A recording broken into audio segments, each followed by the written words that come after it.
ATM ఒక్కటే కాదు, ఇంకొంతమంది ఏంది అని అంటే ఫోన్ చేయడానికి బ్యాలెన్స్ లేకపోతే ప్రభువా ఇప్పుడు బ్యాలెన్స్ కావాలి అనగానే బ్యాలెన్స్ పడిపోతాడ. సార్ ఇప్పుడు నాకు కూడా పరిచయ నిమిత్తం చాలా అవసరాలు ఉంటాయి సార్.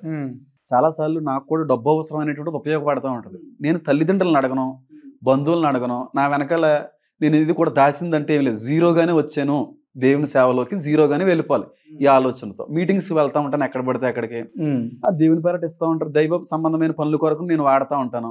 కొన్నిసార్లు దేవుని పని కొరకు చాలా డబ్బులు అవసరం అవుతూ ఉంటాయి, చాలా కష్టం. అలాగని చెప్పి ఎవరి దగ్గర చేయి చాపు మన గూగుల్ పే నెంబర్లు పెట్టాం, ఎవరిని అడగం. అది దేవుడి పని కనుక ప్రభు నీ పని నిమిత్తమే మరి ప్రార్థిస్తా ఉన్నాం, మీకు చిత్తమైతే మీకు ఇష్టమైతే సహకరించండి, దయించి విషయంలో సహాయపడండి అంటే విశ్వాసం వాడుకుంటుంటాడండి.